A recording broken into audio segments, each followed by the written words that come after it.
Allahu Akbar. Allahu Akbar. Assalamualaikum warahmatullahi. Allahu Akbar. Allahu Akbar. Allahu Akbar. Allah.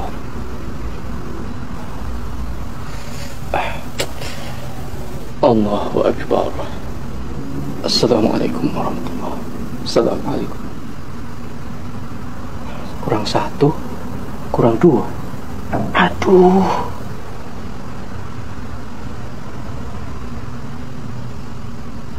Alhamdulillah wassalatu wassalamu ala rasulillah. Pemirsa yang berbahagia, apa yang kita saksikan adalah satu kejadian ketika orang lupa sehingga dia ragu mengenai jumlah rakaat dalam sholat yang telah dia kerjakan. Ketika kita mengalami semacam ini, ada beberapa hal yang perlu kita perhatikan. Yang pertama, bahwasanya ragu terkait jumlah rakaat sholat itu tidak membatalkan sholat. Sehingga ketika kita mengalami keraguan, silahkan Anda memilih mana yang lebih mendekati kebenaran. Atau jika kita lupa sama sekali dan tidak bisa memilih, maka kita memilih yang lebih sedikit. Misalnya kita mengerjakan sholat duhur, kita ragu apakah sudah 4 rakaat ataukah baru 3 rakaat, maka kita memilih yang lebih sedikit, 3 rakaat, sehingga nanti kita tambahkan 1 rakaat lagi. Kemudian yang kedua, Rasulullah SAW mengajarkan kita untuk melakukan sujud sahwi ketika kita mengalami keraguan dalam sholat mengenai jumlah rakaatnya. Dan beliau memberikan rincian. Yang pertama, apabila kita bisa memiliki kecenderungan kepada salah satu yang kita yakini itu lebih benar. Misalnya kita ragu apakah ini baru 2 rakaat ataukah sudah 3 rakaat, dan kita ingat nampaknya kita belum tasyahud awal, maka kita memilih 2 rakaat karena itu yang lebih mendekati. Kemudian selanjutnya kita melakukan salam, artinya sholat sampai selesai, lalu sujud sahwi 2 kali. Yang kedua, ketika kita sama sekali tidak bisa memilih mana yang lebih mendekati kebenaran, maka kita memilih yang lebih sedikit. Misalnya kita ragu 2 atau 3, maka kita pilih 2. Kemudian kita tambahkan 1 lagi, sehingga kita semakin yakin kalau sholat kita tidak kurang jumlah rakaatnya. Selanjutnya kita melakukan sujud sahwi sebelum salam. Lalu bagaimana jika kita tidak tahu ternyata di sana ada sujud sahwi? Jika kita tidak tahu, kemudian kita diberitahu oleh seseorang, begitu selesai sholat kita dikasih tahu, Bapak ragu dan Bapak lakukan sujud sahwi, maka silahkan Anda lakukan sujud sahwi meskipun sholat sudah selesai. Sujud sahwi. Allahu Akbar. Allahu Akbar. Allahu Akbar. Allahu Akbar. Assalamualaikum warahmatullahi wabarakatuh. Assalamualaikum. Allahu Akbar. Allahu Akbar. Allahu Akbar. Subhanallah. Subhanallah.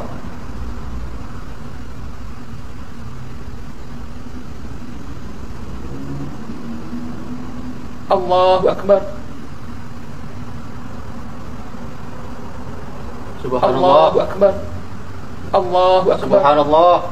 Allahu Akbar. Assalamualaikum warahmatullahi. Assalamualaikum warahmatullahi.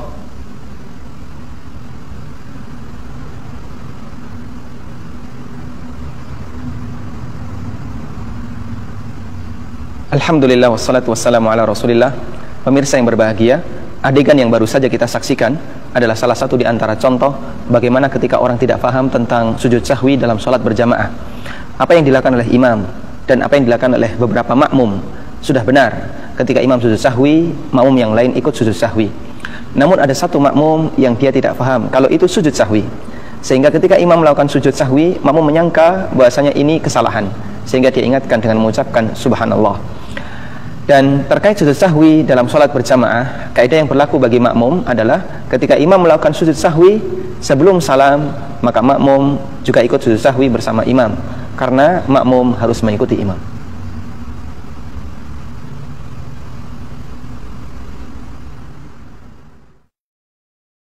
Allahu Akbar.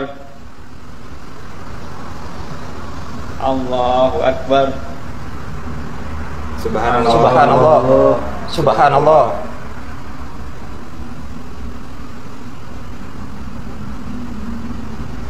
Alhamdulillah wassalatu wassalamu ala rasulillah. Pemirsa yang berbahagia, apa yang kita saksikan adalah salah satu di antara contoh kejadian terjadinya perbedaan pendapat antara imam dengan makmum.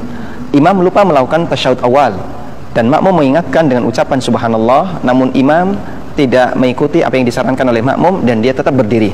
Bagaimana kesimpulan yang tepat tentang masalah ini? Yang pertama, tentang orang yang lupa tasyahud awal. Bagi orang yang lupa tasyahud awal, di situ ada dua keadaan. Yang pertama, jika dia ingat setelah berdiri sempurna ke rakaat yang ketiga, maka dia tidak perlu kembali untuk duduk melakukan tasyahud awal. Dia lanjutkan salatnya sampai selesai. Selanjutnya dia melakukan sujud sahwi sebelum salam.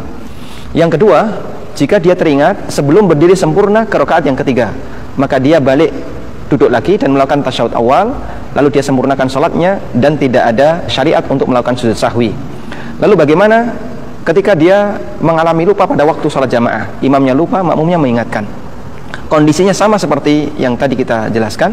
Jika imam sudah berdiri sempurna dan makmum baru mengingatkan dengan mengucapkan subhanallah, maka imam tidak perlu kembali duduk dan makmum mengikuti apa yang dilakukan oleh imam. Mereka berdiri sempurna ke rakaat berikutnya.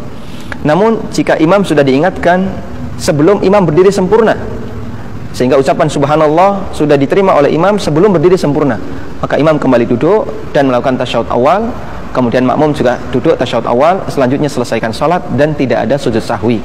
Ini seperti yang dilakukan oleh Rasulullah SAW, sebagaimana dalam sebuah hadis yang diriwayatkan oleh Imam Ahmad, Abu Dawud dan yang lainnya dari sahabat Mughirah bin Syu'bah.